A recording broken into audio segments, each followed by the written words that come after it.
Hello guys and welcome back to my channel Thubten ब्लगमा फेरि पनि तपाईँहरूलाई स्वागत छ र कस्तो हुनुहुन्छ सन्चै हुनुहुन्छ होला तपाईँहरू।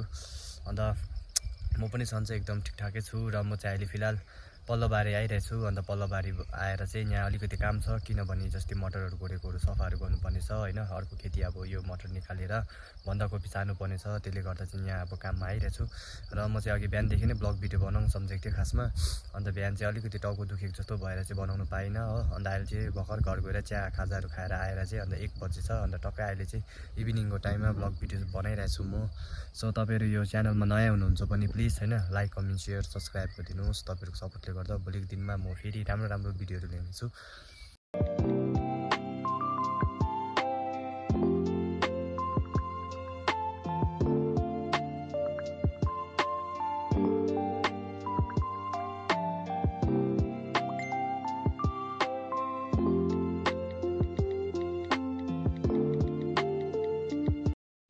सो गाइस बारी पनि पुग्यो होइन, मटर बारी पुग्यो। यहाँ बिहान पनि मैले आधी सफा गरेको थिएँ। अब यहाँ कहाँनिर मैले टोको राखिरहेछ कि त्यहाँनिर चाहिँ देखि सफा गर्नुपर्ने छ हो। यहाँ माथिनिर राखिरहेछ टोको, अघि मैले त्यहाँ राखेर चिया खाजा खानु गएको थिएँ कि यहाँ अब यहाँदेखि सफा गर्नुपर्ने छ गाइस।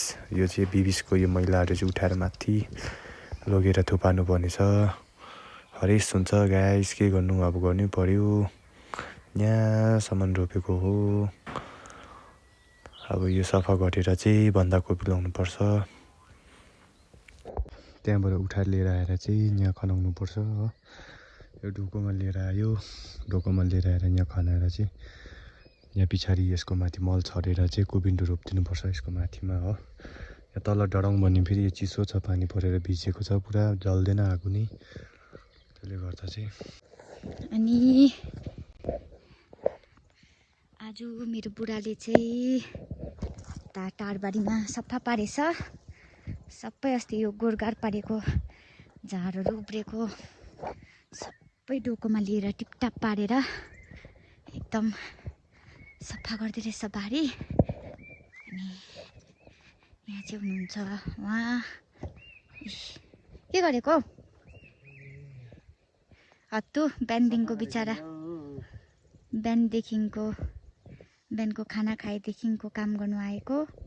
अहिले यति बजिसकिसक्यो, 3 बजिसकिसक्यो, कामै गर्दैछ। अनि हाम्रो मटर चाहिँ यतिको भएको छ। अब हप्ता दिन बादमा फर्स्ट टिपन हुने रहेछ, यतिको भएको छ। अब हप्ता दिनमा फर्स्ट टिपन हुन्छ, त्यहाँदेखिको फर्स्ट टिपन भएपछि त टिपन भइबस्छ, किनकि हात लगायो भने छिटो पट्टिहाल्छ मटर भन्ने कुरा चाहिँ यस्तो हो। अनि परसम्म छ, म तपाईँहरूलाई देखाउनु पनि सक्दिनँ, यति बेसी छ। अब यहाँ चाहिँ यहाँ बारेदेखिको उता चाहिँ अरूकै हो। अन्त त्यहाँदेखिको यता लिएर ऊ तलदेखिको यता सबै हाम्रो हो। अन्त अहिले फिलहाल हेर्नुहोस् न वेदर, पानी पनि पर्दैछ। म चाहिँ नानी सुताएर एकछिन हल्का घुम्दै आएको, के गर्नु हुँदो रहेछ भनेर। आज फेरि एक्सिडेन्ट छिटो छुट्टी भयो, त्यही भएर म काम भ्याइनँ हो। अन्त दुईजना नानी आज माथि, एकजना अब आफ्नै नानी भनौँ न, हाम्रो नानीलाई अब बहिनीलाई पनि ल्याउनु थियो र चाहिँ अन्त हाम्रो नानी दुईजनालाई बोकेर ल्याउनु पर्ने दोकानमा मिठाई किने मागेर हो। यहाँ चाहिँ एकदमै यसो छ, पानी पनि ठुलो आउनु थाल्यो। भारी हुन्छ नि त, माटो सँगसँगै हुन्छ। अस्ति पुरा पानी पनि पर्यो, हिजो पनि रातभरि परेको हो। यो चाल्दै लगेर फेरि चालेर चाहिँ यसरी माटो चाहिँ सबै भुइँमा खनाउनु पर्यो, नभए पुरा भारी हुन्छ नि त। बिचरा खाजा पनि खानु भएको छैन, आज चिया मात्रै खानु भएको छ। बिस्तारै पानी पनि पर्यो। आज फेरि हाम्रो मिटिङ पनि छ हो समाजको, 4 बजी पुग्नु पर्ने, नभए फाइन तिर्नुपर्छ 500 रुपियाँ। अन्त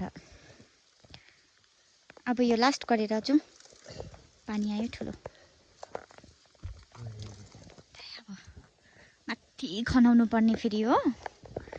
अब पानी आएको हेर्नुहोस् है, आछु।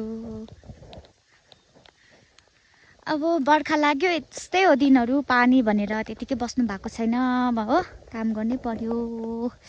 यो पालि अब घाम बेसी भयो नि त, जब चाहिँ अब मटरलाई पानी चाहिएको थियो त्यति बेला परेन 2 महिना जस्तो, त्यही भएर बोट त्यति साह्रो बढेन। तर कोसा पुरा लागेको छ, कोसा चाहिँ पुरा लागेको छ हो।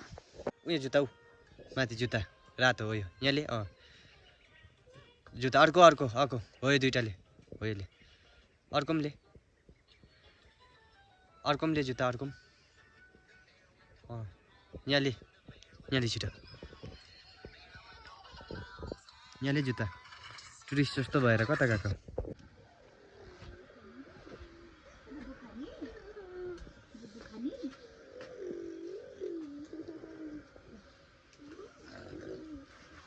बल खेलेको यहाँ लिएर चाहिँ बल ढिलोमा जान्छ नानी।